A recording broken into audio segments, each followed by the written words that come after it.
Good morning students. LBS गनोरा के YouTube channel में आपका हार्दिक स्वागत, अभिनंदन। जैसा कि हम बात करेंगे बाल्यावस्था और विकास की, तो चाइल्डहुड एंड ग्रोइंग अप प्रश्न पत्र है बाल्यावस्था एवं विकास, childhood and growing up. BSc BEd first year, BA BEd first year का एक paper childhood and growing up, उसके बारे में हम बात करेंगे। तो उस पर हमने पिछली क्लास में बात किया था कि उसका अर्थ और उसकी परिभाषा। आज हम बात करेंगे बाल विकास की आवश्यकता। कंटेंट है आपका बाल्यावस्था विकास का परिचय,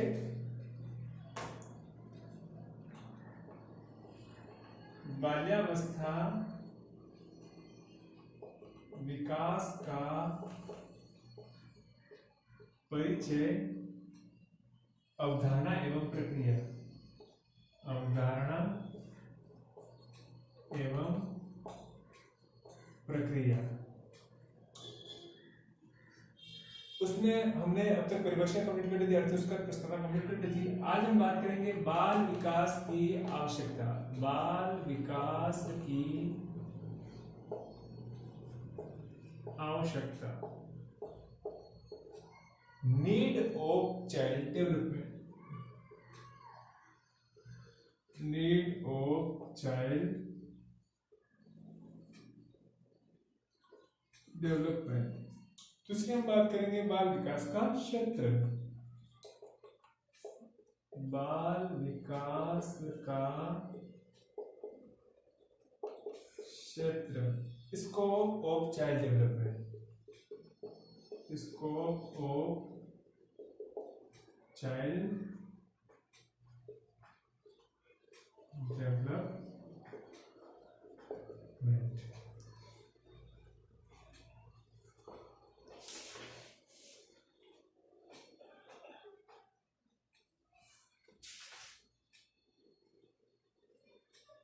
तो इतनी बात करते उसके बाद आगे समय सीमा को देखते हुए हम आगे अध्ययन करेंगे। तो बाल्यावस्था विकास का परिचय, अवधारणा एवं प्रक्रिया, उसमें अर्थ पढ़ लिया था हमने। उसके बाद परिभाषा, एक एक विद्वानों के अनुसार क्या बाल विकास की परिभाषा दी थी, जन्मोदय शक्ति, गर्भस्थ शिशु, सारा कॉन्सेप्ट क्लियर कर लिया था। आज हम बात करेंगे कि बाल विकास की आवश्यकता क्यों पड़ी, नीड ऑफ चाइल्ड डेवलपमेंट। उसके बाद हम बात करेंगे बाल विकास का क्षेत्र, स्कोप एंड चाइल्ड डेवलपमेंट। तो बाल विकास की आवश्यकता क्यों पड़ी, आइए चर्चा करते हैं। बाल विकास अनुसंधान का एक क्षेत्र माना जाता है। बालक के जीवन को सुखी और समृद्धशाली बनाने में बाल मनोविज्ञान का योगदान प्रशंसनीय है।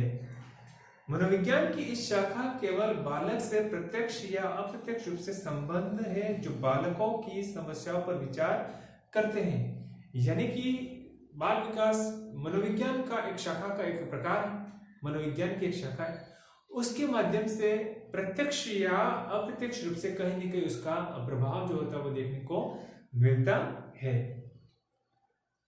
जो बालक की समस्या पर विचार करते हैं, समस्या जितनी होती है, बाल्यावस्था की हो, किशोरावस्था की हो, बाल की जितनी भी अवस्थाएं होती है, उन सभी अवस्थाओं के माध्यम से उसकी समस्याओं पर विचार का एक मौका मिलता है और बाल मनोविज्ञान की उपयोगिता की स्वीकार करते हैं। समाज के विभिन्न लोग बाल मनोविज्ञान से लाभान्वित हो रहे हैं, जिसे बालक के माता पिता तथा अभिभावक, बालक के शिक्षक, बाल सुधारक और बाल चिकित्सक आदि।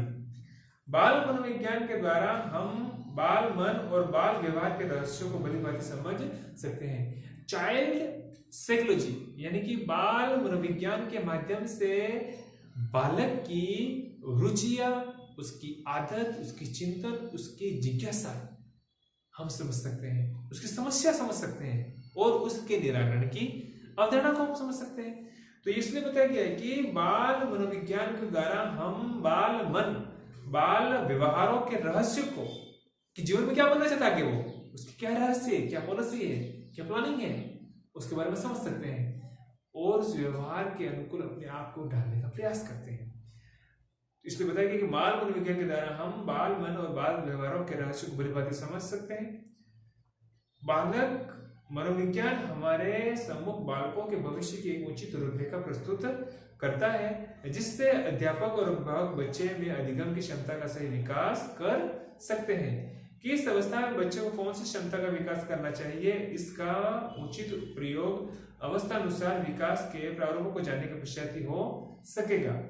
अब उदाहरण के लिए एक बच्चे को चलना तभी सिखाया जाए जब वह चलने की अवस्था का हो चुका हो, अन्यथा उसके परिणाम विपरीत हो सकते हैं। अगर बच्चे को जब गोद में लिया, एक माँ होती है तो उसको 5 साल तक अपने गोदी में लेके खड़ती है कमर में, और परिणाम क्या हुआ, 5 साल बाद उसका बच्चा अपंग हो गया। बच्चे को जब चलने की प्रक्रिया में, दौड़ने की प्रक्रिया में, रगड़ने की प्रक्रिया में जब आ जाता है, तब उसको चलने के लिए प्रेरित करना चाहिए, उसको उठाने की आवश्यकता नहीं है। बाल विकास की एक आधारभूत संकल्पना है, समझने की संकल्पना है।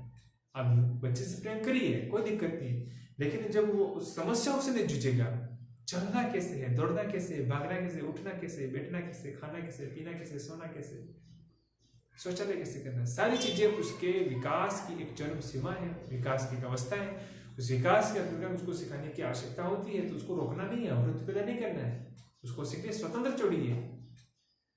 बच्चे को आग के पास जाने देना चाहिए, पानी के पास जाने देना चाहिए, उसको उस चीज का महसूस होना चाहिए, आभास होना चाहिए कि यहाँ पर ये करने से ये चीज होती है। उसको उस चीज का ज्ञान होगा, नॉलेज बढ़ेगा चाइल्ड डेवलपमेंट में, बाल विकास में। तो इसलिए कहा गया है कि एक बच्चे को चलना तभी सिखाया जाता है जब वो चलने की अवस्था से हो चुका हो, अन्यथा उसका परिणाम विपरीत हो सकता है। विपरीत का मतलब ये बताया कि अगर उसको 5 साल तक अगर हम गोदी में लेके, कंधे में लेके घूमते रहे, तो बच्चा वो अपंग होगा, चल नहीं पाएगा। उसके लिए उसको अभ्यास की जरूरत होती है, प्रैक्टिस में बोन्स उसके शरीर के पैरों में, लेग्स में स्ट्रॉन्ग बनेंगे। अतः बाल मनोविज्ञान की एक व्यावहारिक उपयोगिता यह भी है कि यह बालक के समुचित निर्देशन में के लिए व्यावहारिक उपाय बता सकता है। हम निर्देशन के द्वारा ही बालकों की क्षमताओं और अभिव्यक्तियों को उचित रूप से लाभ उठा सकते हैं। व्यक्तिगत निर्देशन में बालक की व्यक्तिगत कठिनाइयों और दोषों तथा उसकी प्रवृत्तियों, उसके व्यक्तित्व से संबंधित विकारों को दूर करने के उपायों की जानकारियों बाल मनोविज्ञान से प्राप्त होती है। इसी प्रकार व्यावसायिक निर्देशन के अंतर्गत वो बालक को ये संकेत देता है कि व्यवसाय को चुनकर जीवन से अधिक सफलता प्राप्त कर सकता है। अंत में निष्कर्ष रूप में कहा जा सकता है कि वर्तमान समय में बाल मनोविज्ञान अत्यंत आवश्यक है। बाल मनोविज्ञान के द्वारा बिना मनोविज्ञान विषय अधूरापन लिए रहता है, यानी कि बाल मनोविज्ञान एक तरीके से मनोविज्ञान के विषय के रूप में अधूरा रह सकता है, क्योंकि बाल मनोविज्ञान होना बहुत जरूरी है। आगे हम बात करेंगे बाल विकास के क्षेत्र की, तो इसको चाइल्ड डेवलपमेंट।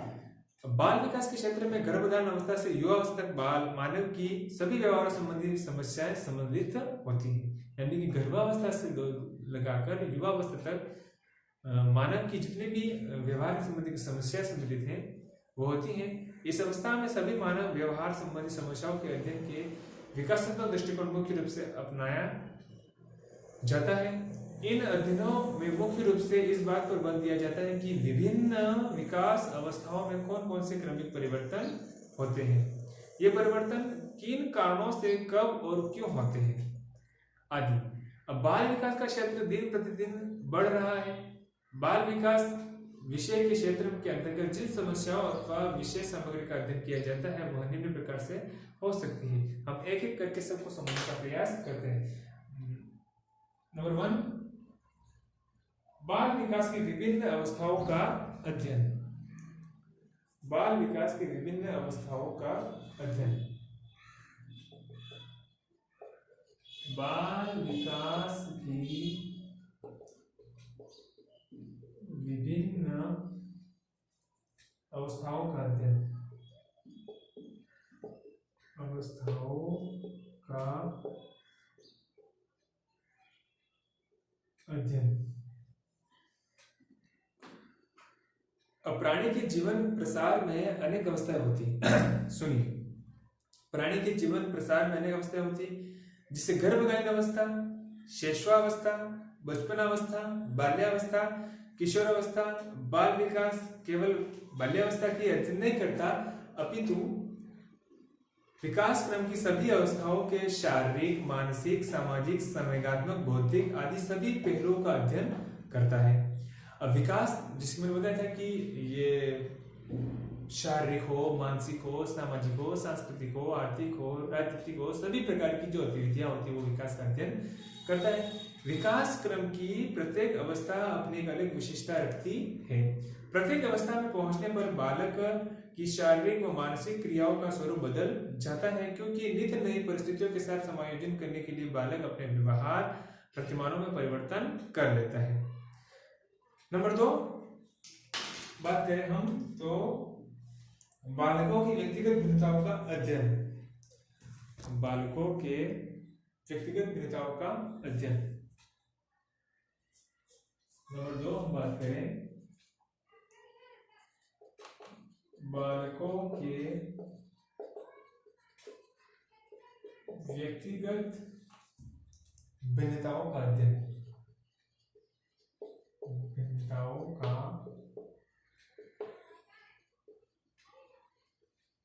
अध्ययन।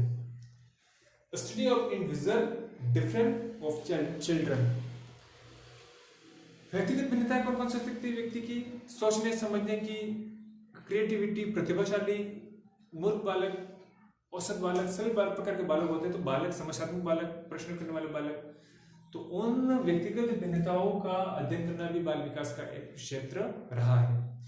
जैसे यद्यपि सभी आयु स्तरों पर विकास का एक निश्चित प्रतिरूप होता है, लेकिन फिर भी प्रत्येक क्षेत्र के सभी बालकों का विकास एक निश्चित प्रतिरूप होता है। शारीरिक विकास के कुछ बालक अधिक लंबे, कुछ नाटे तथा कुछ सामान्य लंबाई के होते हैं। इसी प्रकार मानसिक विकास में भी कुछ प्रतिभाशाली, कुछ सामान्य और कुछ मंद बुद्धि होते हैं। इसी प्रकार कुछ बालक सामाजिक तथा बहिर्मुखी होते हैं, जबकि कुछ अंतर्मुखी। अतः विकास के सभी क्षेत्रों में व्यक्तिगत भिन्नता पाई जाती है। मैंने बताया था कि कुछ बालक जो होते हैं वो मूर्ख होते हैं, कुछ बालक विद्वान होते हैं, कुछ बालक औसत दर्जे के होते हैं, कुछ बालक लंबे होते हैं, कुछ बालक नाटे होते हैं, कुछ बालक मोटे होते हैं, कुछ बालक पतले होते हैं। सभी प्रकार के बालक मिलते हैं। इसलिए बताया कि इंडिविजुअल डिफरेंट, व्यक्तिगत भिन्नता। व्यक्तिगत भिन्नता होती है वो व्यक्तिगत इंडिविजुअल होती है, समस्या होती है, अपनी प्रतिभाशाली होती है, अपने व्यक्तिगत आचरण, अपने व्यक्तित्व को निखारने का प्रयास करती है। तो ये जो कॉन्सेप्ट है, एक तरीके का अवस्था है व्यक्तिगत भिन्नता, वो भी बाल विकास का क्षेत्र है, स्कोप है इसको अध्ययन का। थर्ड बात करते हैं मानसिक स्वास्थ्य विज्ञान का अध्ययन। थर्ड, मानसिक स्वास्थ्य विज्ञान का अध्ययन। Study of mental health science. अब बाल विकास केवल मानसिक दुर्बलताओं और रोगों का अध्ययन नहीं करता। बाल विकास केवल मानसिक दुर्बलताओं और रोगों का अध्ययन नहीं करता, बल्कि विभिन्न मनोवैज्ञानिक तरीकों से उनके उपचार भी प्रस्तुत करता है। मनोचिकित्सा बाल मनोविज्ञान और बाल विकास की ही देन है। बाल विकास में बालक के विभिन्न मानसिक प्रक्रियाओं का अध्ययन किया जाता है, जैसे प्रत्यक्षीकरण, सीखना, कल्पना, स्मृति, चिंतन, साहचर्य आदि। इन सभी मानसिक प्रक्रियाओं का अध्ययन दो समस्याओं के रूप में किया जाता है। प्रत्येक यह कि विभिन्न आयु स्तरों पर बालक की यह विभिन्न मानसिक प्रक्रियाएं किस रूप में पाई जाती है, उनकी क्या गति है आदि। यानी कि प्रत्येक चीजें किस अवस्था में पाई जाती हैं उसका एक मानसिक स्वास्थ्य विज्ञान का अध्ययन किया जाता है। ये एक इसका क्षेत्र है। प्रथम यह कि विभिन्न आयु स्तरों पर बालक की यह विभिन्न मानसिक प्रक्रिया किस रूप में पाई जाती है, उसकी गति क्या है। द्वितीय यह कि इन मानसिक प्रक्रियाओं का विकास कैसे होता है तथा उनके विकास की कौन से कारण प्रभावित करते हैं। द्वितीय कारक हम बात करें तो मानसिक प्रक्रिया का विज्ञान कैसे होता है, इसके विकास के कौन से कारक है उसके बारे में हम अध्ययन करते हैं। यानी कि मानसिक मस्तिष्क उद्वेलन के माध्यम से हम बालक के विकास की अवस्था को समझने का प्रयास करते हैं। ये एक विशेष क्षेत्र है उसका। फोर्थ हम बात करते हैं बालक बालिकाओं का मापन, measurement of boys and girls. Number 4, बालक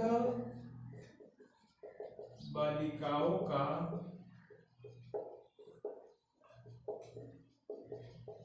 मापन, measurement of boys and girls.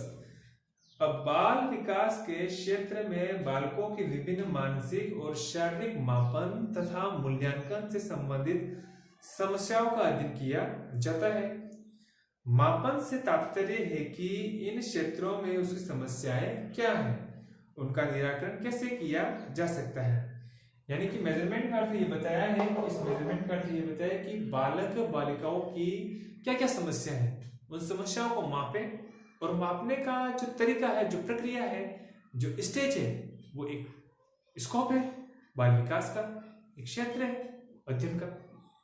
इस तरीके से बालक बालिकाओं की कितने भी व्यक्तिगत हो या सामाजिक और सांस्कृतिक किसी प्रकार की कोई भी एक समस्या है, उस समस्या को मापने का जो कार्य होता है, वो मेजरमेंट जो होता है, वो बाल विकास का एक क्षेत्र है।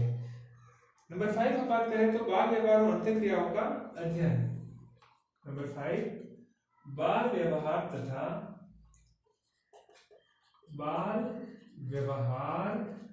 तथा अंतःक्रियाओं का अध्ययन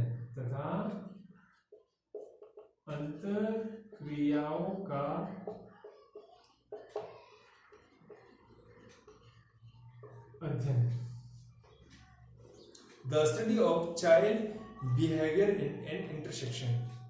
बालक का व्यवहार और अंतःक्रियाओं का अध्ययन कैसे होता है, उसके बारे में हम चर्चा करेंगे।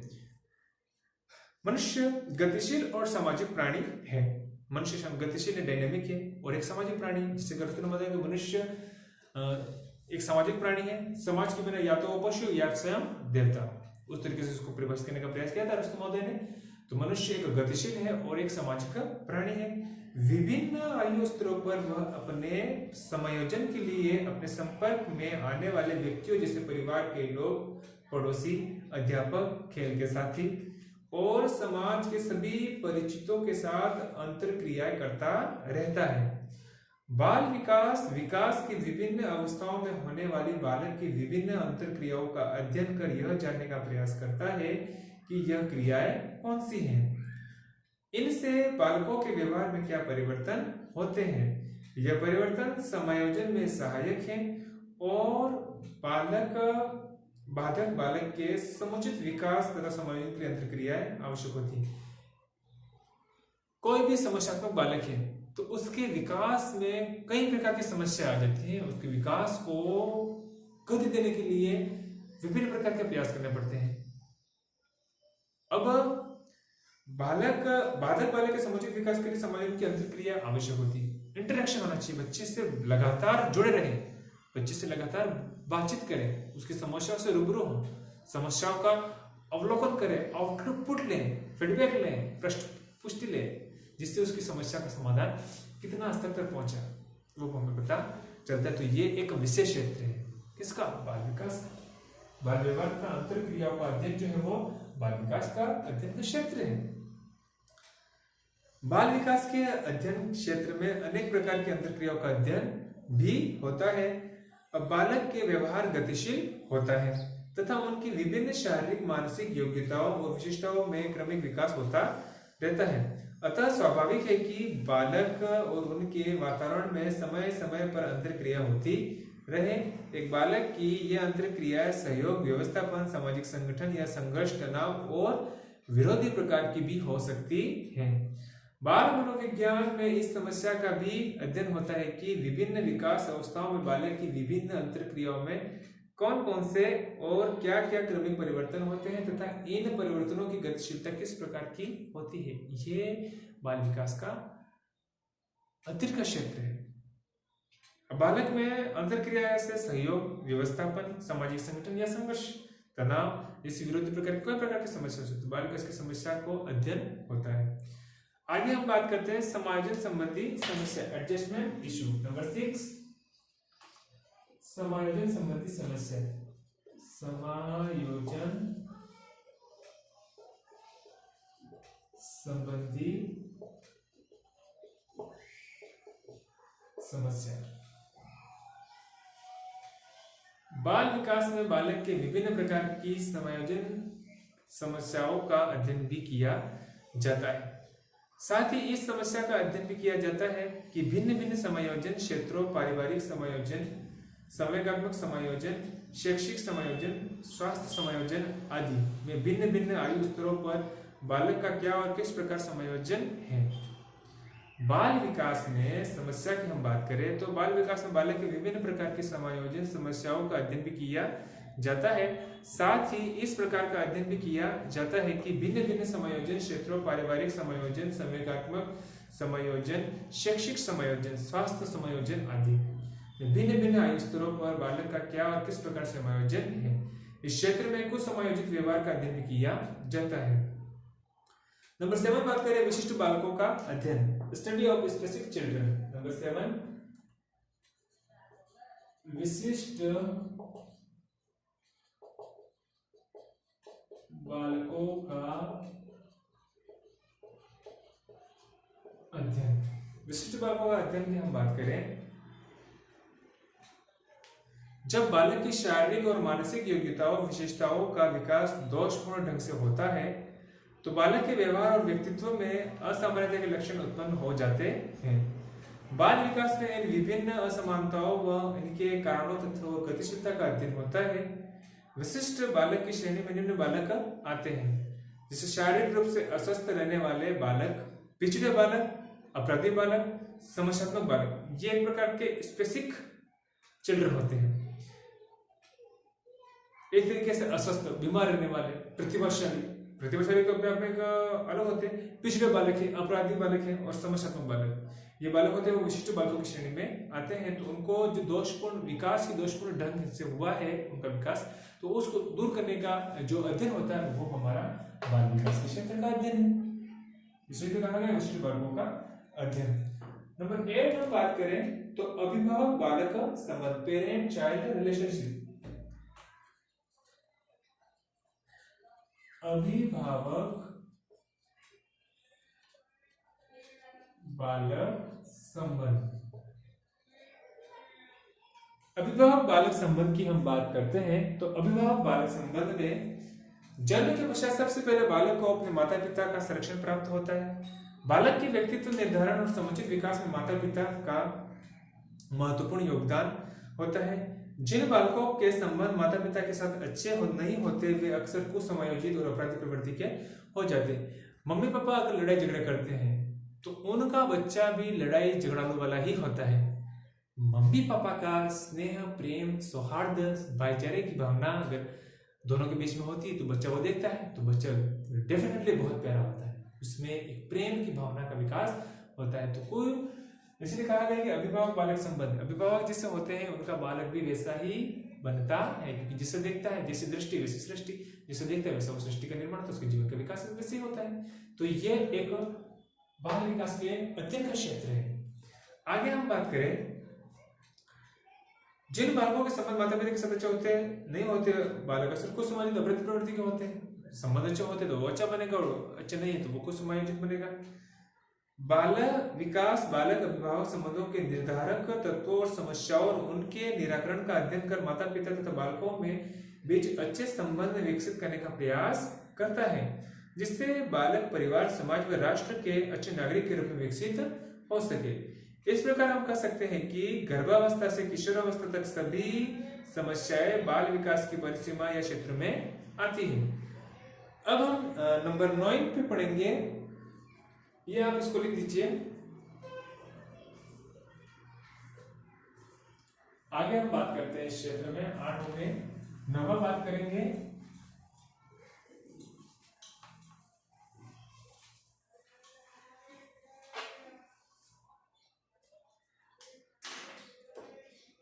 बाल विकास की विभिन्न पहलुओं का अध्ययन। बाल विकास के विभिन्न पहलुओं का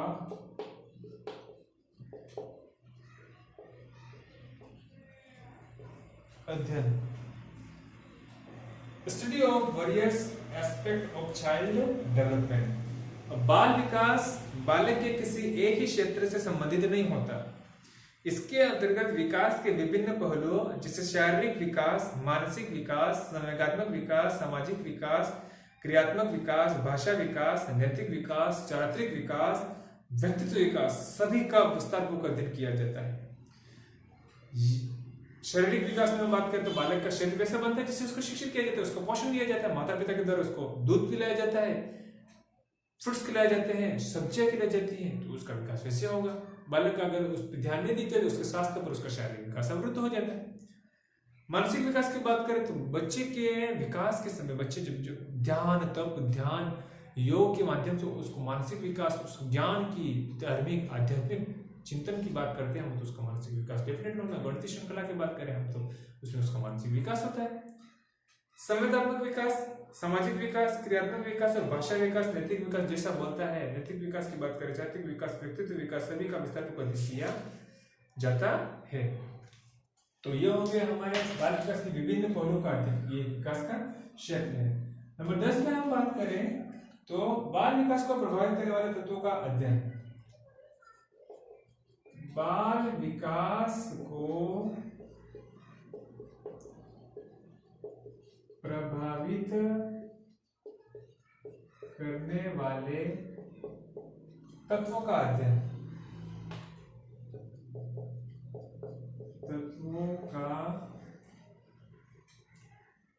अध्ययन।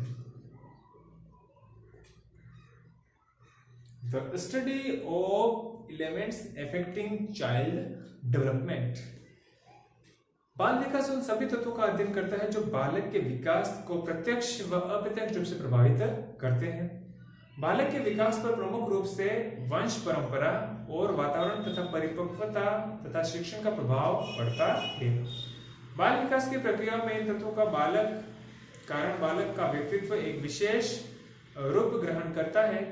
वंश परंपरा बालकों को गर्भाधान के समय ही उसके माता पिता पूर्वजों के विभिन्न शारीरिक व मानसिक गुण, योग्यताएं व क्षमता प्रदान कर देती है, जिनका प्रभाव जन्म के बाद आज जीवन बालक के विकास के विभिन्न पहलुओं पर पड़ता है। एक बात बताना चाहूंगा कि बालक का मानसिक और शारीरिक विकास उसके पेरेंट्स द्वारा ही दिया जाता है। अगर बालक के माता पिता में से कोई लंबा है या कोई छोटा है तो उसका बच्चे का विकास वैसा ही होता है। उसका या तो बहुत लंबा होगा या फिर बहुत छोटा होगा। मध्यम वर्गीय है, मिडिल लंबाई का है तो उसका बच्चा ऐसा होगा। नंबर 1। दूसरा, रूप रंग कहीं ना कहीं वो बालक की शारीरिक बनावट, शारीरिक संरचना में उसके माता पिता का अंश आपको देखने को मिल जाएगा।